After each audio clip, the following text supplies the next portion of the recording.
మన యూట్యూబర్ బయ్యా సన్నీ యాదవ్ని ఎన్ఐఏ పోలీసులు చెన్నై ఎయిర్పోర్ట్లో నేను అరెస్ట్ చేశారు. చెప్తే చెరిగిపోయే తప్పు కాదు సార్ అది. ఏం జరిగింది, ఏం జరుగుతోంది నాకు ఇప్పుడే తెలియాలి. నేను పాకిస్తాన్ వీసా వచ్చినా నేను ఎందుకు వెళ్ళలేదు? ట్విస్ట్లు మెలికలు ఉంటాయి. జలక్ ట్విస్ట్లు దెబ్బ మీద దెబ్బ ప్రతి సీను క్లైమాక్స్ లా ఉంటది.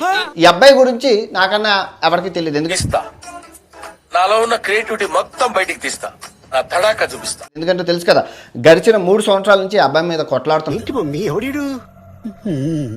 ఈ అబ్బాయిని ఎన్ఐఏ పోలీసులు అరెస్ట్ చేయడానికి గల కారణం ఏంటంటే, ఏదో మాట్లాడుతున్నావు, వచ్చే దాంట్లో పిచ్చుకొక్కేదైనా ఏప్రిల్ వెనక్కి వచ్చాడు. సో వచ్చిన 10 రోజులకే అటాక్ స్టార్ట్ అవడంతో అందరి మీద డౌట్లు వస్తున్నాయి.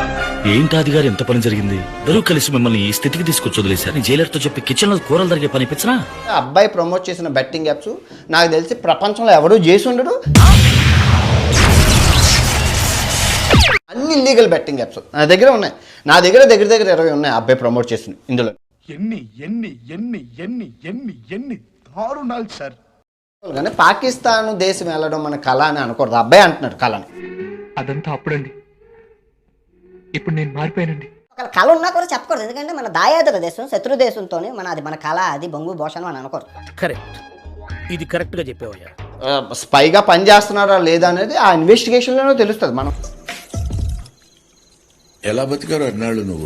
ఆ చెన్నై పోర్టులో అరెస్ట్ అయిన ముందు రోజే నన్ను అమ్మ నా బూతులు తిట్టారు. అవును బన్నీ, వాడు తిట్టిన తిట్లకు మనిషి అన్నవాడు ఎవడైనా ఊరేసుకొని చచ్చుండేవాడు. ఇతను ప్రిన్సిపాల్ కాబట్టి బతుకున్నాడు, కానీ అదే ప్యూన్ అయితే ఎప్పుడో చచ్చుండేవాడు.